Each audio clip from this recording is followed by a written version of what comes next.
My guest today is Jonathan Edge, a director at KPMG. Jonathan, thanks so much for taking the time. Thank you. Let me set just a little bit of context for our conversation. Over the last 20 years, the role of the agency chief information officer has evolved many times over. At first, CIOs were stuck in the back office, watching those blinking lights of servers, worrying about emails and printers. Slowly, they emerged to new roles focused on strategy and operations, sitting, if you will, on both sides of the fence, operational and strategy. Today, CIOs are evolving once again. They are leaders, strategists, and most importantly, key decision makers in the mission areas. The Federal CIO Council's 2021 handbook outlined the roles of technology leaders across 7 key areas, including leadership and accountability, strategic planning, investment management, and workforce.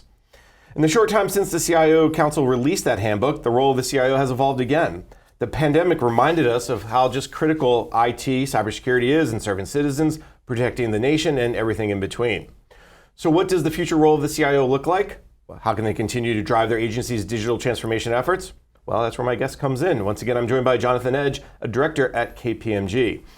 Jonathan, I've spent 20 plus years in this market writing about the role of the CIO. Sure. But it's great to get a kind of a different opinion, someone who's maybe watching it from a different perspective.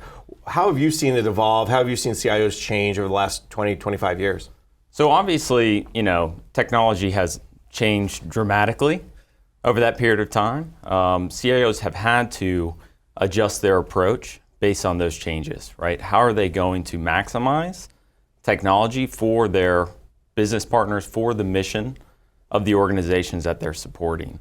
And so really trying to tweak their focus such that they are bringing in the business as much as possible, that they're still focused on their core IT function, absolutely making that as fantastic as possible, but also doing so in such a way that brings in their business partners and makes sure that the technology that they're creating, particularly in this digital transformation world that we live in, the technologies that we're seeing, it's absolutely critical that it is a tightly linked relationship with their mission partner. We've heard that for years. Technology has to be the enabler. It's never about the technology. It's always about the mission. Over the last, we'll say 2 years, but maybe even deeper into that, longer into that, is that really kind of started to resonate much deeper that you're seeing as you talk to government clients and private sector clients and talk to CIOs? Sure, absolutely. So, the digital technologies that we're seeing that are part of digital transformation allow for things like application development, allow for a quick kind of exchange of relationship between the CIO and their business partners to create technology in a fashion that's going to be as rapid as possible, as mission timely as possible. We saw that with COVID, absolutely. We see that across the Department of Defense based on its world posture, as you might imagine. So just really, again, it's about orchestrating, from my perspective, it's about orchestrating a methodology, a process that enables that business partner, that business relationship into the CIO. So that the CIO is an enabler, but it's constructed such that they are able to enable in the best possible manner. A lot of CIOs that I talk to bring up this idea of, well, we're creating a new organization or we're evolving our organization to reach into the mission area. We have, associate CIOs or program leaders that are mission focused. Is that a trend that maybe got pulled into from the private sector, or is that something that maybe for once the feds are maybe leading a little bit in terms of how they're integrating with mission areas? Well, there's a wide variety, right? There's a wide variety of approaches with which we see certainly in the federal space. I won't comment so much on what we're seeing in the commercial side of things, but I do think that structure is very important to consider. We do see FM CIOs as an example, right? That are separate from the CIO core function of whatever that agency might be. But however you orchestrate it, I don't think that's necessarily the major point. The major point is the orchestration must include that business perspective. Because whether you're an FM CIO or a CIO, you're still supporting the FM function, right? So making sure that you're orchestrated in such a way that can bring in that mission partner and create technology that's going to most enable them. You may just have created a little bit of heartburn in the world of CIOs when you said, well, if you have an FM CIO, financial management CIO, we only got to have one CIO. Right. If you remember the bill from Connolly and ISO, only one CIO per agency that didn't go anywhere. Though Congressman ISO did try to bring that up again recently, so something to watch for. When you talk about that structure of the CIO's office, of the technology side of it, that's got to play into, okay, how does it push forward this digital transformation, the modernization efforts? You mentioned DevSecOps, you mentioned Agile. How does this all kind of fit together so the CIOs are driving, along with their mission partners, this digital transformation effort? So the point that I made before was CIOs generally very good at what they do. From a systems integration perspective, they know how to do development, they know how to do testing, they know configuration management, they know DevSecOps. They know how to orchestrate Agile, waterfall, whatever the mechanism that the system development lifecycle might be. Those are absolutely what we see in this federal space and industry broadly, CIOs being excellent at, right? So it's about taking that excellence and working with their business partners and being proactive and introspective in that evaluation, right? So if we're really strong at these things, well, are we also strong at business process engineering, re-engineering? Are we also strong at creating a technology that enables value management within our organization? Are we considering user adoption and change management strategies? Are we considering human-centered design and the CX, the UI, the UX experience of leveraging that technology?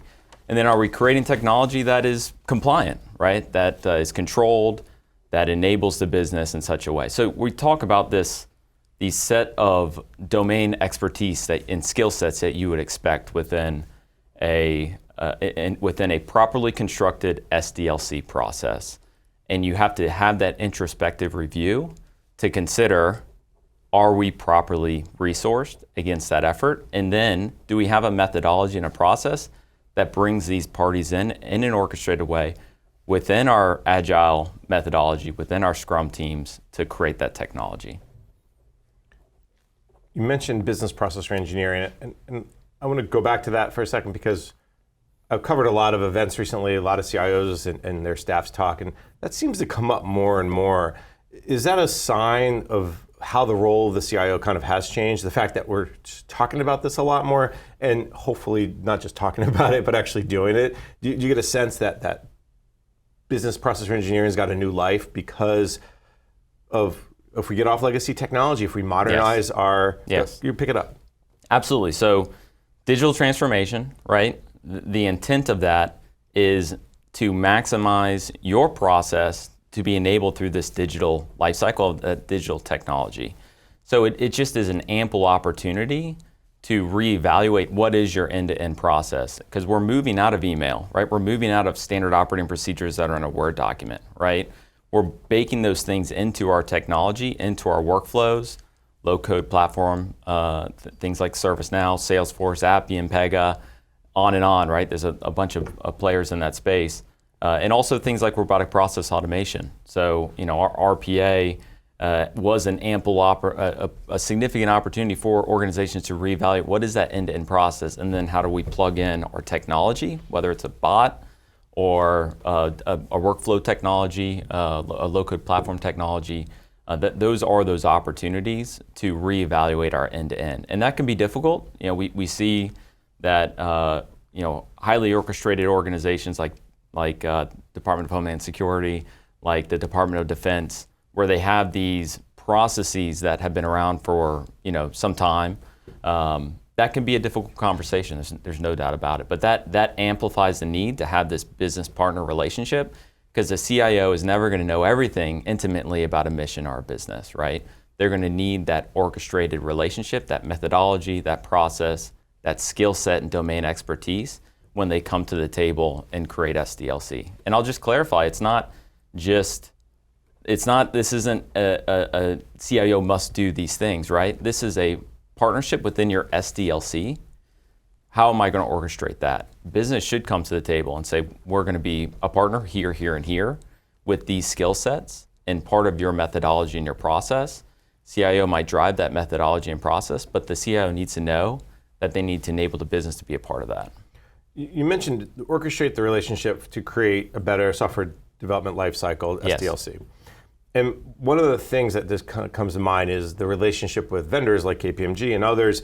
And there's the traditional systems integrator, which are, okay, you tell me what to do and I'll go do it. But there's also this emerging term business integrator. And I think this is where that orchestration has to come in, that relationship. What's the difference? Let's start there and then we Sure. can go, why is it important? Yeah, so you think systems integrator, you think of those things. DevSecOps certainly, the cadence of your agile methodology, also things like excellent development, whatever technology you're leveraging, the evaluation of and the orchestration of development, of testing, of production, as well as things like configuration management, things like testing. Those are all kind of the core components of what I would say CIOs broadly consider their mission. But when we talk about business process reengineering, it's not just that business community, right? It is that expert in lean principles, as an example. When we talk about user adoption, right? It's not just about having change management, which we obviously promote at all points in time, considering that as part of your SDLC. But it's about taking those human-centered design experts, those user interface, user experience, customer experience experts, and blending them into your SDLC process. These are those other attributes that certainly KPMG would recommend, that I would recommend, be part of your SDLC and be considered as part of what successful technology looks like. And obviously, compliance as well. You can go on and on and on into the different areas of a well-constructed SDLC and how that should look like. That's above and beyond that systems integration function. And that's where business integration comes in. Someone may find it a little odd, strange, if you will. I'll pick your word.